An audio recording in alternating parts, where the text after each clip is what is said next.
There are about 125 types of rocket engines produced in the world.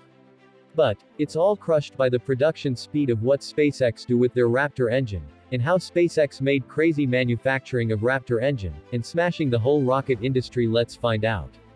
First of all, how amazing is the SpaceX Raptor 2 production rate is, and what's Elon's plan at this point.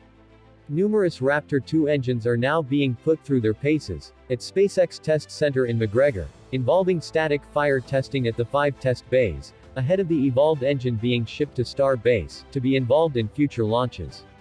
Reagan Beck, a NASA space flight contributor at McGregor facility, confirmed that seems that engine and test activity rarely leases at SpaceX, McGregor. Another roar was heard beginning with a big boom, and then dropping down to the more smooth low tone, including a few subtle up and down throttles. This has even been going on since the beginning of this year, and in the latest update of SpaceX last month. Elon Musk shared that teams are already installing 33 Raptor engines, and said the launch vehicle will be stacked again in only a few weeks away. He stated, all Raptor 2 engines needed for first orbital flight are complete and being installed. 7 a week or better by next month.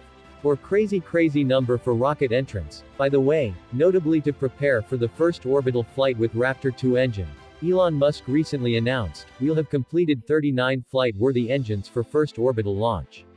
Then another month to integrate, so hopefully July for orbital flight test. Well, Elon's promising numbers are increasing rapidly. However, Elon Musk's plan in the future will definitely blow your mind. The company's building new cutting-edge SpaceX factory located at the company's expansive McGregor, Texas area. This will focus on volume production of Raptor 2 engine. While California factory will make the Raptor vacuum and new experimental designs, he said by volume production I mean 2 to 4 engines per day. That's super high volume for big rocket engines, but low volume by automotive standards, Musk added. Long term, he felt that SpaceX targeted to manufacture at roughly 800 to 1,000 engines per year. That's about what's needed over 10 years. To create the fleet to build a self-sustaining city on Mars City, itself probably takes roughly 20 years. So hopefully it's all built by 2050, says Musk. Actually, SpaceX Raptor 1 was an impossibility for the entire rocket industry, when they could produce a Raptor engine every 48 hours. But now let's imagine the speed of Raptor 2 at 4 per day. Just say, wow. With such a rapid growth rate, SpaceX Raptor 2 is indeed becoming the leader. So how slow is the growth of the others, with just a single high-volume variant required? Raptor 2 production could be extraordinarily efficient, and would easily outpace any other large liquid engine production in history, at 800 to 1,000 engines completed each year. Technically at its peak in the 70s and 80s, the Soviet Union was producing hundreds of R-7 Soyuz booster engines annually, and upwards of 1,000 per year.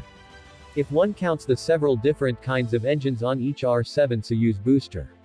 However, the annual production of a single variant of any other large liquid rocket engine in history has never come close to the target set out by Musk. For SpaceX's Raptor 2 factory, meanwhile the closest comparable engine would be the Blue Origin B4 engine, which is expected to produce up to 240 pounds of thrust, and uses an efficient, albeit slightly less so combustion cycle, and relies on the same methane. The funny story is full-scale B4 testing began 16 months before SpaceX Raptor in October 2017, and Blue Origin has reportedly only built and tested 9 prototypes in the nearly 4 years. Since a few days ago in the SAT show Next Generation Launchers panel, Bruno, CEO of United Launch Alliance, or UCLA, shared that UCLA expects to take delivery of the first flight-ready B4 engines in the end of the year. Blue Origin is testing about 3 times a week with B4 engines. However, both you and I definitely can no longer be optimistic about the timeline of the B4. Over 7 years have passed since Blue Origin and ULA first announced their plans to work together.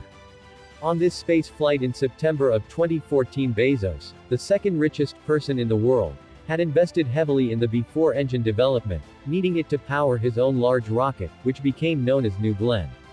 Having ULA as a customer would help offset some of the cost, despite that Blue Origin has delayed deliveries again and again.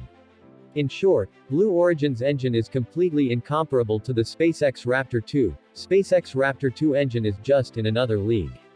Now all of this raises an important question. How has SpaceX done it? First and foremost, they simplified the design. Raptor 2 is still a methane liquid oxygen engine, but that's where the similarities end. First off, the turbo machinery has been entirely replaced with a more simple, powerful unit, and this means more fuel can be fired into the engine. The combustion chamber, nozzle and electronics have also been completely reworked, to make the most of the additional fuel. Raptor 2s are also welded together, effectively reducing the number of components needed, which makes these engines more compact, lighter, and easier to manufacture than the Raptor 1, which used flanges to literally bolt the engine together. In addition, the Raptor 2's pre-burner controls are no longer spread all over the engine like in Raptor 1 and are instead in their own box. This simplification makes manufacturing easier, and means that the shroud could be removed, allowing for more movement.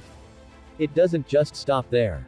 Thanks to Raptor 2 simplicity, it can be relaunched within an hour compared to Raptor 1, which required several weeks in between launches. This simplicity also means that the Raptor 2 cost half as much to manufacture as the Raptor 1. To say this engine is groundbreaking, it's an understatement. The impact of the Raptor 2 will be immense. Another key to SpaceX's ability to produce so quickly lies in the obsession with processes. Every single step of the manufacturing processes is optimized as the world's greatest engineers can possibly make it. Even 10 years ago, SpaceX had specialized machines that were essentially 3D printers. You specify the shape of the tube, and no matter how complicated it is, a machine will perfectly replicate it over and over again with Raptor 2 engines. Manufacturing this became faster because design was made as lean as possible. This technology is a hallmark of all of Musk companies. Another example is the Tesla Giga Press. They have the largest die casting machine in the world, making castings of a single underbody piece. This eliminates 300 parts and dramatically speeds up the assembly line. This idea is applied to every step in the rocket design, including the engines. Finally, this is thanks to SpaceX engineering philosophy. Elon Musk has a 5-step engineering process. One of the notable steps is to try very hard to delete the part or process, if parts are not being added back into the design. At least 10% of the time, not enough parts are being deleted. They must also accelerate cycle time. Musk states you're moving too slowly, go faster, but don't go faster, until you've worked on the other 3 things first. Additionally, Musk restated he believes everyone should be a chief engineer. Engineers must understand the system at a high level, to understand when they're making bad optimization. Thanks for watching this video, and it's a super interesting topic. If you like this, make sure to subscribe. If you have any crazy ideas about what we should cover in next video, please comment it below, and we'll see if we can get to it. So thanks again for watching and goodbye.